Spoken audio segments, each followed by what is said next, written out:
16th of September. The old 7000 Ford getting a load of corn gluten for the cattle.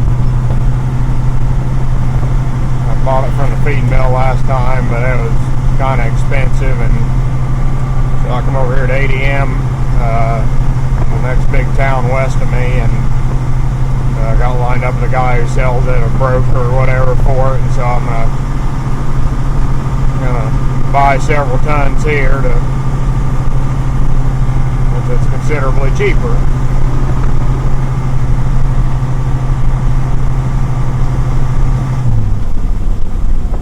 Crop's still a few weeks away. There's a couple fields of beans in the area. Guys will probably cut this later in the week here. Other than that, nothing's been done. Still corn still just black layering, and beans are still, there's still a lot of fields that are just completely green.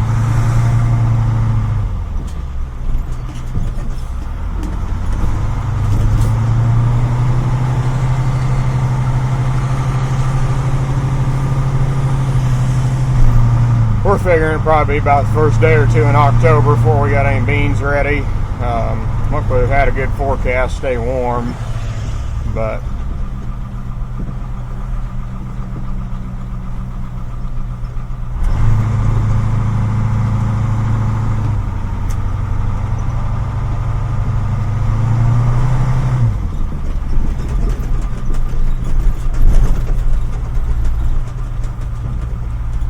first time over here, probably won't do any filming when I get there, because I don't know what the heck I'm doing or anything, but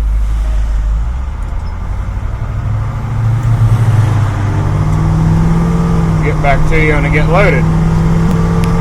Got some pellets here. A lot better pellets than what I had before. That stuff had a lot of fines in it. These are a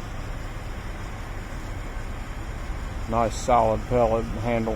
It'll handle pretty easy. So I have to take a sample of them when I get back and send them off in the lab and see what they get, what they test, exactly what they call it 18% protein pellets, but see what they actually test. So. Alright, out here working on the red ball strip till bar. About got everything else ready. I just got a couple little piddly things to do here and there, but there's third cutting hay, molded a little bit, but it'll work for cattle feed. I'm not going to sell it. I would have liked to sold it, but probably a little too moldy to try to sell, so I'm just going to feed it. But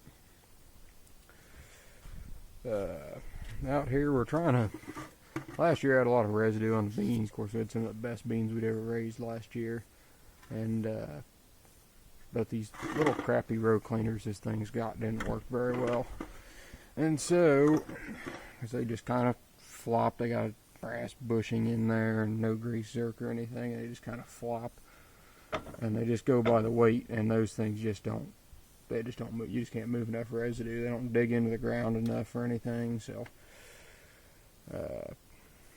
weren't real happy with the strips it made last year, so we're trying something else. Bought these springs here. They're rake teeth, I think. Baler pick ones, ruined that one, twisted it a little bit, but we're got some bigger wheels we're going to put on here. We're going to use these bigger Martin row cleaners here. These are Yetter, I think is what these are, and we're going to put these Martins on here because they're bigger and heavier, and just move the trash, because even if you look, and this thing here does not line, if you took a straight line off the back of this row cleaner here, would just about catch the edge of that wheel, and the problem was it wasn't throwing the trash far enough, even when it was throwing the trash, and so you couldn't build a very good berm with these disc sealers, because there's not enough weight on them to cut through the trash, and so we just they aren't made to do that. We're going to put a piece of angle on here also and tie these together, just so maybe that'll kind of help them dig in a little more. But I think this is going to be the ticket here, and so what we're doing, we're going to change those our other strip till bar had fixed row cleaners on it and different style disc sealers, but what we're going to try to do is we got this these little springs here. We're going to kind of got to take these things off and you put them in there, and kind of takes about 4 hands to put them together, but once you get them together I think it'll be alright. And then we're going to weld a nut on the inside of this tube to where we can thread a bolt. We can pull up like that, thread 3/8 bolt in there, and that holds them then, and then that'll just put some spring down pressure on them row cleaners. Really plow the stuff out of the way. So that, he's got rights and lefts here. Got about 4 different styles, but we're going to try see what we can do here. That and that. Go over to the other side. This.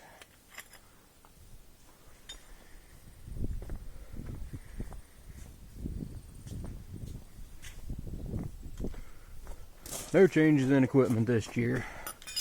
Bought the 9330 about a year ago, or a little more than a year ago. We got this one still on here. We'd messed with this thing like back in March, and then we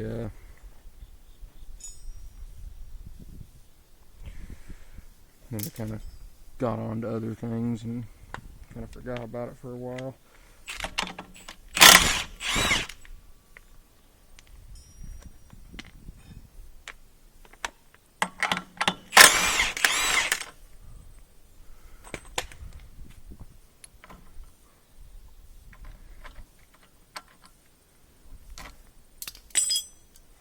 Let's see.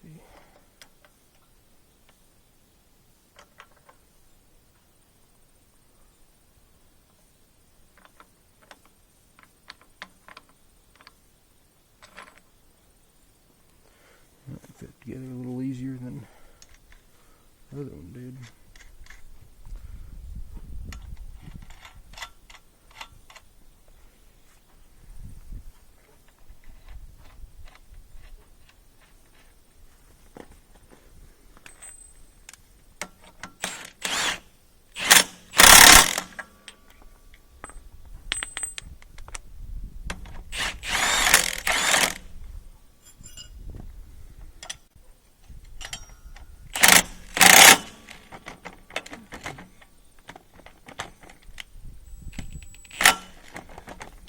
Thing.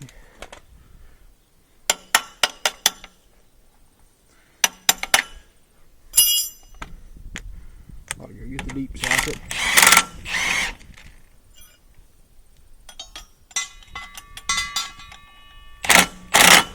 Other than those 2 things, we're just got to service it really, and that'll be it.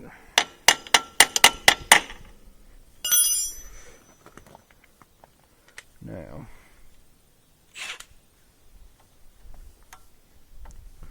go get another screwdriver.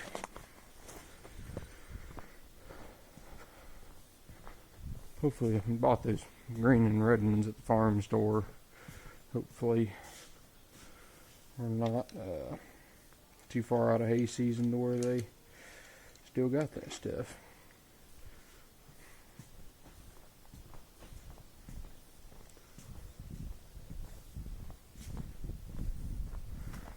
A rotor right there. Our dad did it. Did most of it. Put an FX rotor in our 2188 this year. That's just a specialty rotor, but it's still got the standard elephant ears, as they call it, in front of to feed the crop in.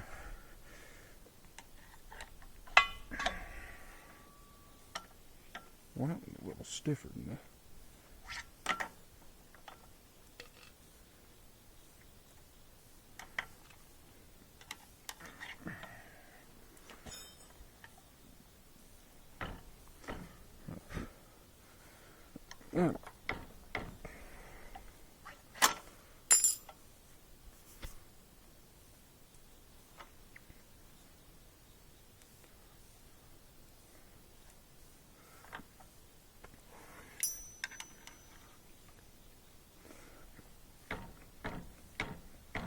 Probably work. Probably do all this work and get it out there and realize it's too much spring pressure.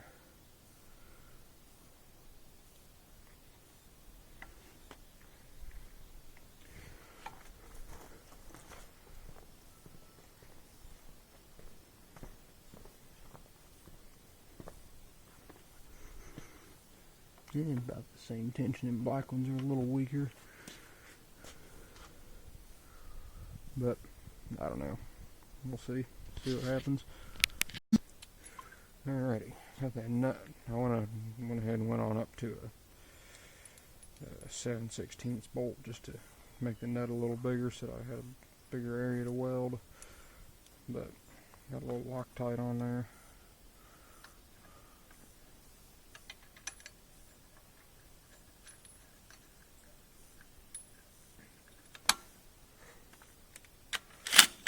I don't think they would even think about coming out, just because there's always going to be pressure on them like a lock washer.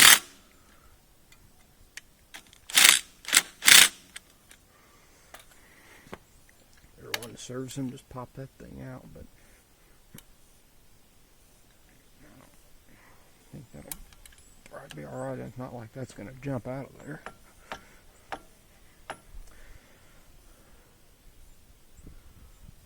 About as good as it's going to get there. Did see one problem here though. The old row cleaners got these D bolts, as they call them, D shapes, that they can go in these holes, and it just basically so the bolt doesn't turn, because they don't have anything on this side where you can hold it while you tighten the nut up. And so probably either have to drill these arms out or take all them things apart and move the bolt over to this Martin wheel here. These are just a regular 5/8 bolt. I guess they're about the same length.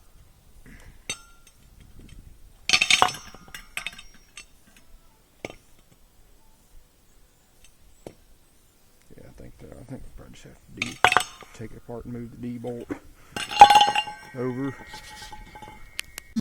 You're ready. And just took the D bolt out of the other wheels. Figured that'd be a lot easier. We're gonna try. We got several different lengths of bushings here. I'll try the short one first. And these wheels got a tapered cut on them here on these spikes, but I thought about it, and because they're made to run the other way.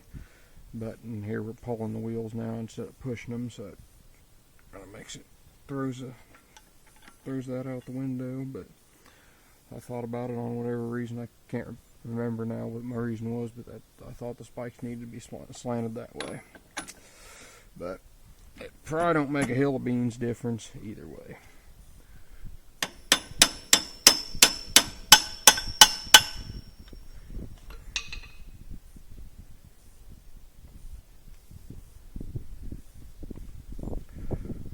Colder cuts it, which is nice, and then these things, they don't have to touch. They just gotta get in the middle there and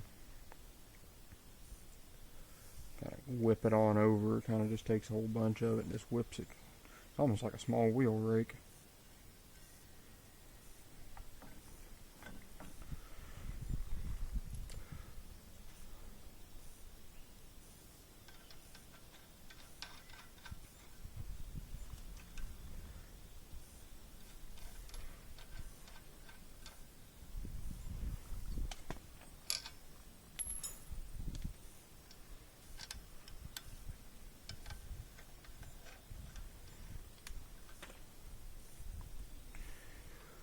I don't have the 15 out here.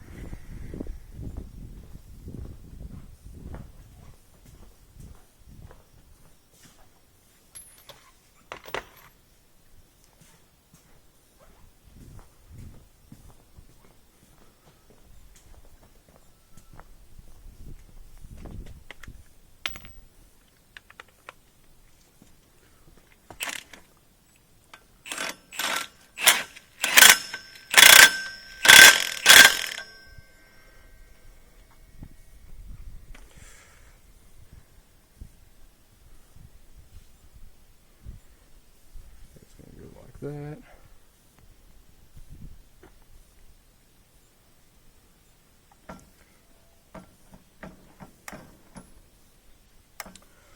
I think that'll work. Hope so.